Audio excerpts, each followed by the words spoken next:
There we go. Good morning, everyone. Wow, that was a really good morning, because I know for many of you, this is your first day of break, right?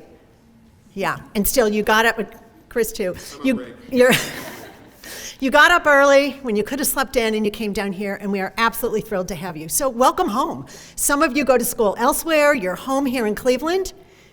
We want to keep you here. Others of you go to school here. We want to keep you here. Today is all about allowing you to make the connections with lots of folks who are so committed to Cleveland, who want to help you find your career here. So think about today as an opportunity to invest in yourself and your future. You've got workshops. When you're in those workshops, seize the opportunity to ask questions. There is no stupid question. They're all about helping to make you the best leader that you can be and put you in the best position to get a job.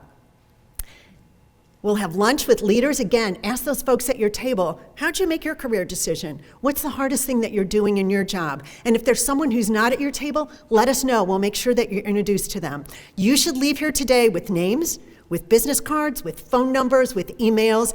Everyone who is coming is giving up their time because they care about you. Take advantage of that. Do not be shy.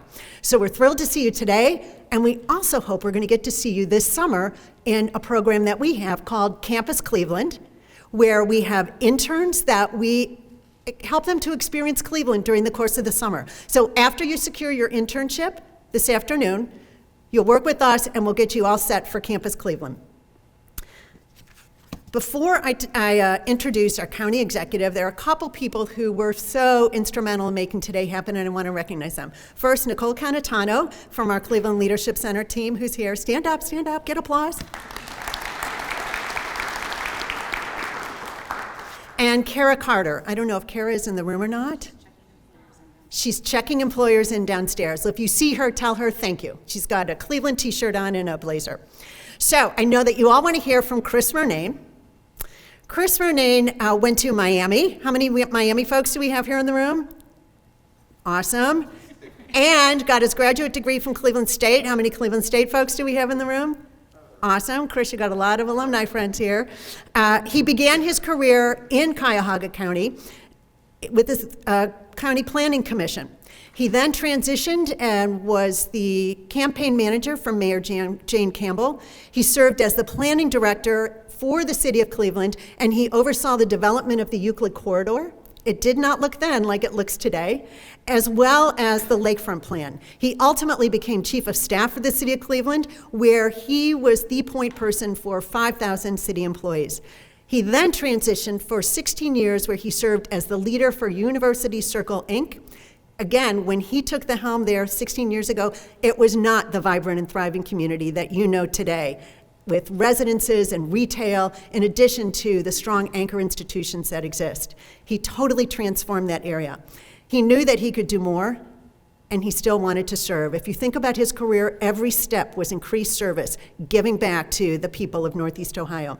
So he was sworn in as our county executive almost a year ago, and he entered with a very ambitious agenda, and he immediately started executing on that.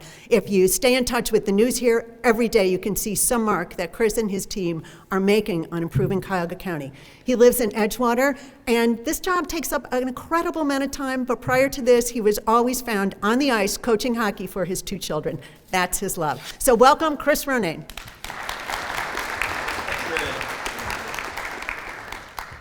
Finally, hockey season's arrived, by the way. So I'm going to just ditch my notes, pull up some water. This, by the way, I said it's not a beer. It might look like one, but it's actually, I'm trying to cut down on our plastics here in Cuyahoga County, so it's steel can water. Great to see you guys. I am really delighted to be with you. I'm going to tell you a little bit about my story when I was sitting where you were and where I am now. I see a few friends I work with out here today. And I want to say to all of you, thank you. Thank you for being here today. You're going to have, I think, from what I looked at the agenda, quite a day ahead of you. Understand that there are 30 universities, 60-some employers, and over 200 of you here today as interested persons, hopefully, in the CLE here in Cleveland. So I'm really glad that you guys are here. I also want to thank TV 20 and Channel 5 for being here, and any other media sources that are here, because, you know what, to our folks around town, this is really inspiring to see students back taking the time to explore a potential future here in Cleveland. So thank you. And so the students and some of the employers who are coming in, I just think this is what it's all about. This is about us embracing you and hopefully you guys embracing this place. Do I have it that many of you, if not most of you, came from this area? I just going to check that. Are most of you from the area? All right, great. Thank you. I'm going to do my quick geographic scan of who's from where. How many of you came right out of the city of Cleveland, right here? That's where I live, my home. All right, very good. How many of you just eastern suburbs, but in Cuyahoga County, eastern suburbs? All right. Southern suburbs, if you can sort of geographically figure that out here in Cuyahoga County. Okay. Western suburbs, Cuyahoga County. Okay, wow, this is a great representation. Let me go out further east. Lorain County. Anybody?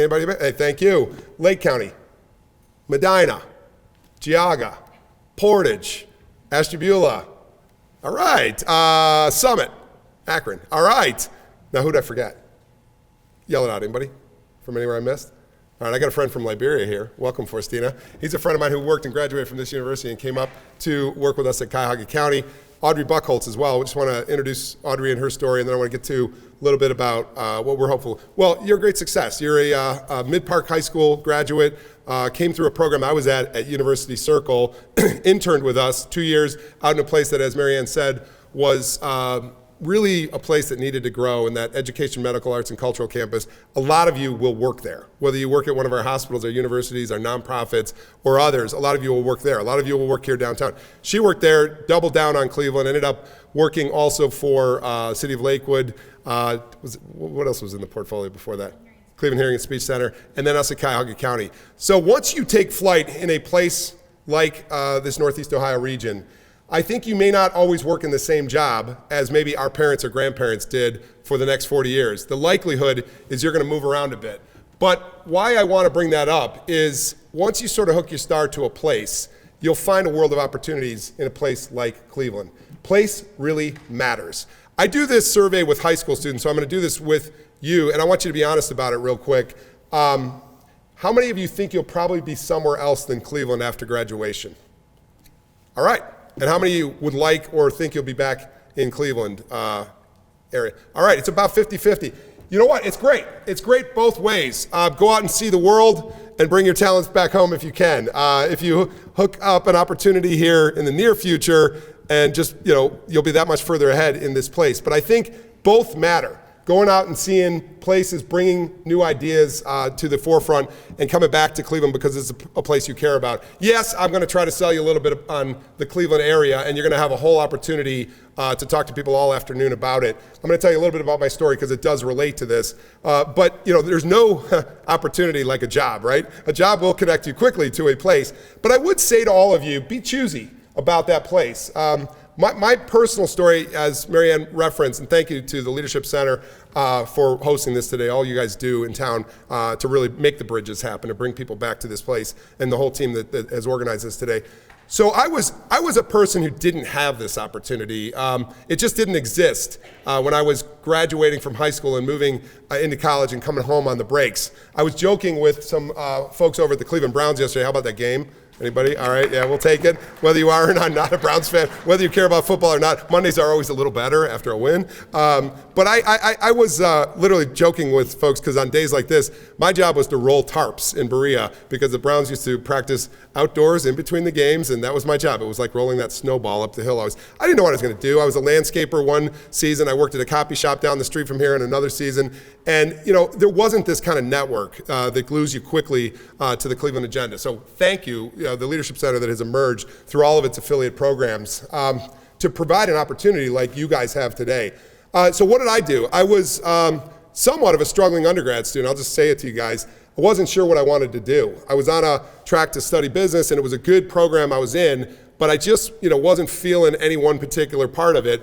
So what did I do? I left Oxford, Ohio, and I went on a shoestring budget to study abroad. I feel very fortunate to have had that opportunity. How many of you have had that opportunity? It's an incredible opportunity. Opened my eyes to the way other parts of the world work. And I started taking an interest in how cities worked, just by happenstance, because I lived in one of them. I lived in the city of Luxembourg, in the country of Luxembourg, but in the center city. And on a Eurail pass, took trains with some regularity to Brussels or Paris or anywhere I could go on a shoestring budget. But I started to see how the world's cities worked. And something clicked in me that was about, I really like this. Whatever it is, I like traveling to these cities, seeing how places are working. And I think experiential learning, which is where Audrey started with me on a program in University Circle, where we just go out and figure out sometimes what we don't want to do, we figure out what we want to do, but seeing the world that's out there through a variety of experiences, that's sort of what sold me, was just getting around to other places. So I came back to Oxford, Ohio my senior year, still somewhat disgruntled with some of my programs. It wasn't the college's fault, I just wasn't sure what I wanted to do. And it was a professor in city management, because I finally found my way to a city class that had something to do with cities. And I think he was the disgruntled town manager of a little town called Oxford in the middle of southwestern Ohio. These guys know it who went there. And we bonded. And he said, you know, you have some resources up here. And I'm literally pointing to a building, that red brick building. Just beyond it was another little red brick building. And he said, go check them out on your winter break. Deja vu, December 90. All right, a few years back. But I did what you're doing. I was exploring. I was exploring on a winter break, but did it in a whole different way, because the infrastructure that is here today that helps guide your journey wasn't quite there. So I knocked on the door of a building down the street. It was called the College of Urban Affairs.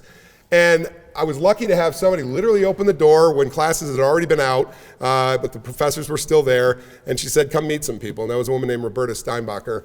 And for me, the rest is history. I met my mentor, a guy named Norm Krumholtz, who I eulogized in this very room many years later in life, because he was my lifelong friend and he lived well into his 90s. But he worked for Mayor Carl Stokes. And if any of you know Mayor Carl Stokes, he was the first African-American mayor of a major American city, and that was this city. Norm said to me a few things, my professor, and I'll just convey it back to you. He says, essentially, when you get your first job, get out of your cube, which back then it was sort of, they were cubes, they still are today, but get out and explore and see what else is going on. And he said, don't spend all your time in any one arena, because at this age you want to see a lot of the world.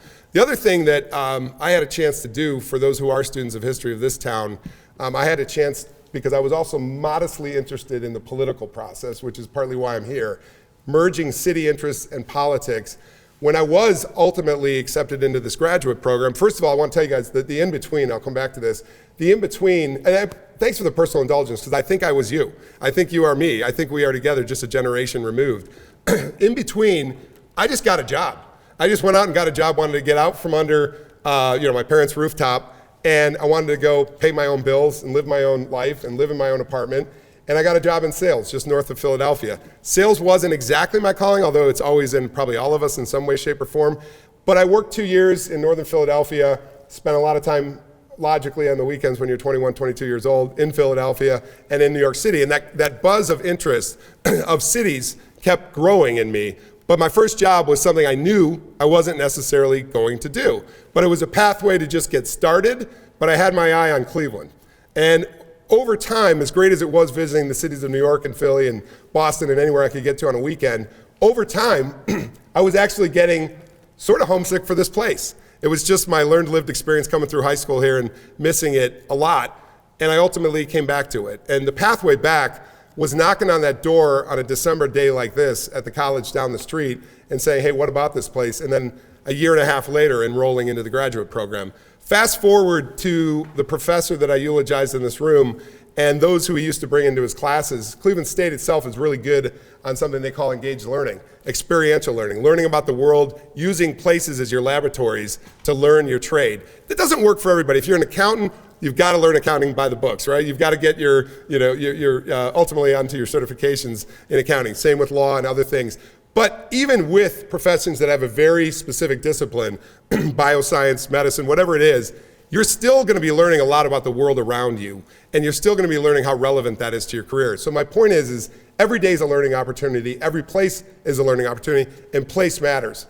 So I, at the very end of this graduate program, was assisting for this professor. I was his graduate assistant. And in his class came the great Carl Stokes. He was on his way to Seychelles to be an ambassador as appointed by the Clinton administration, but we got a moment with the great Mayor Carl Stokes, who really fought the civil rights journey long before now, who's sort of the shoulders we stand on right out of Cleveland, who Dr. King had a great relationship with and kept coming up and down to Cleveland to fight for civil rights, and ultimately Carl Stokes was elected. Carl Stokes was teaching in my class. And I stepped out in an aisle and I said, Mayor, would you have a second to have coffee with a student? That was me. And he said, sure, I'll see you Saturday at Shaker Squares, Arabica. I'll be up there at 10 o'clock. Boom. I got a date with the great Mayor Carl Stokes. Sat with him for about a half hour. I admittedly don't remember a lot of what he said because I was in awe just sitting there watching him. But he said to me, change comes in inches in this town. Change comes in inches. And it reminded me of why I wanted to get into public service. It started that we can move faster together, right? So here was this heroic icon in the community that I looked up to in history, and I just asked him for a cup of coffee. Anybody in this town worth their salt, as some of the professionals that are around the tables can attest, will give you that time. I will give you that time. If I don't, I'm letting my town down. Take the time with people to get to know what this town and this place is all about, and maybe an opportunity will also come your way. So I had that moment with Carl Stokes. I finished my graduate program. I went into the world of city planning, and it was a great opportunity. I was enjoying it back first round, working for Cuyahoga County, and then my boss said, hey, I'm gonna run for mayor, and I said, well, I'll help you, and all of a sudden, somehow, at the age of 33, I became her campaign manager. So channeling Carl Stokes, here we go. She wins, first female elected mayor of a major city here in Cleveland. I should say the first female mayor of Cleveland, elected female mayor. She wins, we go to office. She says, now what do you want to do? I said, I want to do what I used to love, which is city planning. I got back into that. I became her planning director. But these stories weave because the people you meet, that you take time to seek out, and hopefully, if they're worth their salt, they take time to be with you. Those moments matter. I'm trying to say two things to you. Places matter, like this place, and moments where you get the chance to stop somebody in their tracks and say, will you meet with me, matter. Do it, right? I went on to be the mayor's chief of staff, learned a little bit about city management, went on to University Circle and ran a little place there for the last 15 years, which grew to 50,000 employees, which is why I say many of you will work there, and probably many of your family members do. And also a place that we grew as a residential community of about 10,000 people. So I'm weaving a lot of stories, but I want to tell you about if you step out and you just ask somebody to take some time, it's going to matter. So yesterday, just a couple of stories. I know I'm on camera, so I'll keep this interesting to us, but also I want to tell you about why these sort of weaving stories really matter. Carl Stokes stood up when the river burned, and now we'll transfer to sort of what Cleveland is today versus what it was then. We owe a debt of gratitude to this person who, you guys have heard the story about how that's the place where the Cuyahoga River burned. But there was a mayor who stood up and in 1969 said, this isn't going to happen again. We will fight this. We will fight industrial spoilage in our fresh water supply, and we will fight this. So Carl Stokes went to Washington. He met with his brother, who was the first African-American congressman from the state of Ohio, newly elected, and the two of them got to work on the Clean Water Act and the EPA. And that came right out of Cleveland because of a river that burned, but a mayor who said no more, let's turn a corner on our future. And he fought, and it's never burned again. And we're about to be delisted as an area of concern. And why do I tell you this story? That same guy I met in a coffee shop in the 1990s ended up passing on, but he left the legacy of a cleaner, better future for Cleveland. My friend Deepa, who's over here, who I was just spending a week ago in Dubai with, because we spoke at the UN Climate Convention. This is where I'm turning about why Cleveland matters. Everybody around the world doesn't know where Ohio is. They don't know where Cuyahoga County is. They don't know where Northeast Ohio is. They may not even know where Cleveland is, but they do know where the Great Lakes are. And what was on the docket all week long in Dubai, a place that isn't as naturally sustainable, was about us. The place that's on the freshwater basin, where 20% of the world's freshwater supply is right here at our front door. So channeling Carl Stokes, I got elected. So my second time after eulogizing my wonderful professor, the second time I stood on the stage was to get sworn into office. After University Circle, I made the audacious move to run for Cuyahoga County Executive.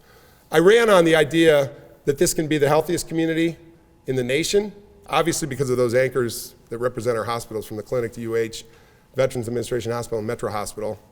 But also, we got great resources to be this great city, that our communities that are so rich in their history that you guys come from, with such incredible assets, and that our climate needs to be a healthy climate, but we stand a good chance because we are on the Great Lakes. So they wanted to know, halfway around the world, literally spin the globe, you're halfway around the world in Dubai, about this place. where 21% of the planet's fresh water supply is right here. The largest source is right here.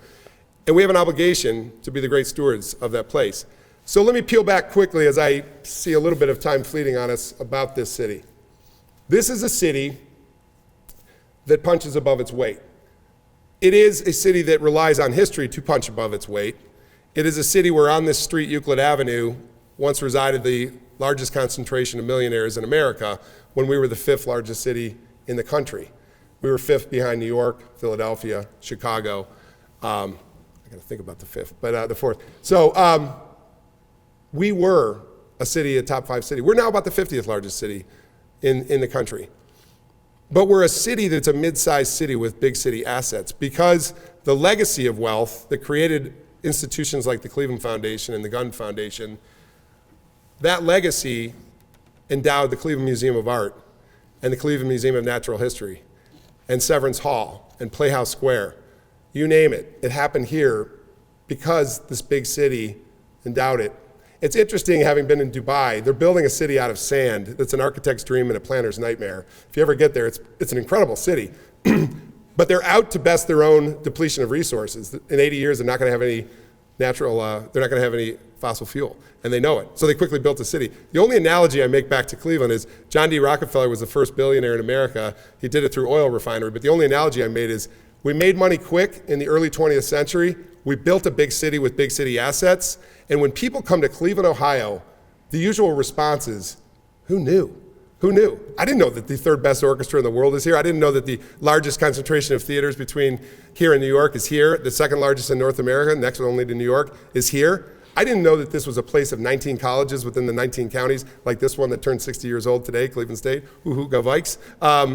Who knew? Who knew about our 3 best hospitals? Who knew about the world's best health care right out of University Circle in many metrics, the world's best? Who knew? It's the legacy of a city that was built years ago that now has that asset base today. Double down on that asset base with a city that punches pretty well in just arts, culture, entertainment, sports, and leisure, right? Yesterday was a fun day. They're not always fun Sundays, but it was a fun day. It was a fun day for everybody. But it's a fun day in 2016 when LeBron James brings home a championship. It's a fun day to see what's next for the Cleveland Guardians and the Cleveland Monsters, my sport. It's fun to see people just 5 years older than you, maybe, live downtown. Maybe some of you already live downtown. It is fun to see a city I hoped for when I was city planning director 20 years ago blossom really because of you. Because of you live downtown, Audrey lives downtown. We were hoping for 20,000 people living downtown, and now there are. And the average age is less than 35. It's you. It's people in their 20s taking a chance. So here's the city of the past and the city going into the future. A city with an incredible asset base, an incredible, vibrant city. If you read by chance, go back and read it if you didn't, what the Cleveland Metroparks is doing. An incredible vision of 100 years ago that laid out a plan that's the envy now of the United States, the #1 park system in America, right here. I can go on with the list of what's what and who's who and where's where. Go down to the greatest grocery store known on this planet at Heinen's, under this Tiffany Dome beautiful space. There's no place like it. The overarching review on Cleveland is who knew. I have a lot of insights into why. Every day I get different insights into the why. The convention and visitor business and Destination Cleveland, thank you for also partnering up with us today, is way up in Cleveland, Ohio, because the convention planners know that the bang for the buck is always better here. I guess the point is, yes, I'm selling you on a place I took a chance on after going away for a while, coming back and listening to some people who built the city before us, and I'm in that process right now of helping build that city, and we invite you to help build that city. Look, you might spend in your first job 10 hours a day on your job, but there's 14 other hours in the day when you might spend it out enjoying a downtown or a park system or a waterfront that's getting better because of that Metro Parks, or getting into the science of stewarding our fresh water for the global sustainability of a place. And I don't revel in this like you don't revel in this, but this will be a place where people will come in the future. So just get ahead of it. I met a woman from Tucson, Arizona the other day, and she said, I moved here not knowing anybody. She moved to the Stonebridge Apartments overlooking the water on the river. And I said, why did you move here? She said, I changed careers. I found a place that I knew I could live in. It's too hot where I came from. I can't live the summers in Tucson, Arizona. I'm here now. That is going to be a common refrain in the future. Again, nobody revels in climate migration, but it is happening and it will be here. And this will be the sustainable place of the future. So from the arts and culture, from the systems that make this city a great place, our great park systems and a whole lot other, our theater systems and everything else, to really being at the center of sustainability. It's here. I want to finally close on what we're here today, which is to explore job opportunities. I started with the premise, you like me will probably not have the same job until you are 65, 70 years old. You probably won't. If you do, good for you, but most likely you won't.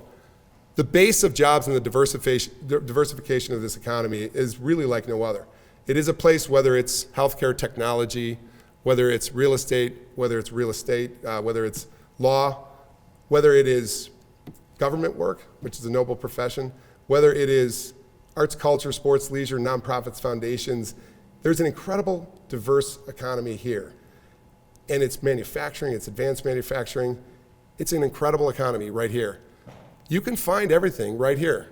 The world is in Cleveland. 140 different ethnic communities circulating in this town of 375,000 people in a county of 1.2 million people in a region of 3 million people. It's here. I hope I've started to sell you on the premise. What I wanted to say to you is talk to people. It pays dividend. Remember, place matters. And we are eager to have you contribute to the future of this place. And I don't just say that lightly. Downtown wouldn't be downtown without you. It's changed. It's not all the jobs that used to be here 30 years ago downtown. They're all over the region.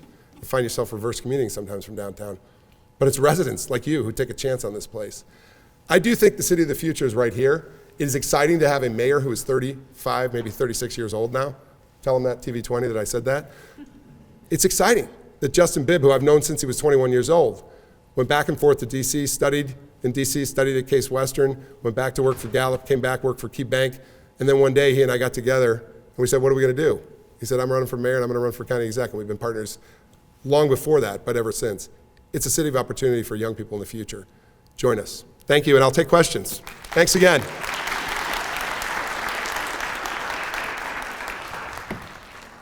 Or comments. Or you got room for one? Question. Do we have the handheld or anybody? I could also take them offline. Anybody? Yes. Hi there. Whoops, wait a second. We'll get you a mic. You talked about giving back to your community and inspiring people. I want to see that in my community. How can I explore that option later in my life? Thank you very much for the question. So the question is a lot about giving back into your community throughout parts of your life. The first thing I want to say, there's no prescribed way to give back. You could give back in any numerous ways right outside the door of this building or outside your own front door at home. But I would say that this is a place, again, through the Leadership Center, and I would not just make this a one day and out observation with the Leadership Center. I would stay in touch with them. We are eager for younger people to be on boards and commissions. When I say boards and commissions, it could be a public agency. I'm thrilled to have appointed, I think, 3 appointees, all under 40 at the RTA, or thereabouts. I mean, younger people to the Regional Transit Authority, because younger people are taking transit. I'm just using an example. But boards and commissions, some of them are publicly appointed from people like me or Mayor Bibb, but some of them are just nonprofits. We need you. Diversity is also in age. It's in perspective, right? I just need to know, frankly, and I'll be quite honest about technology, you're way ahead of me, the digital natives among you. You're way ahead of me. People that, like me, had to learn it from scratch and didn't come up with it. So I need you. I need your work on our boards and commissions for your expertise, but most importantly for your fresh thinking and your different perspective that just happens at a different age. Need you. So I'm really glad you asked that. That's a pitch to get involved.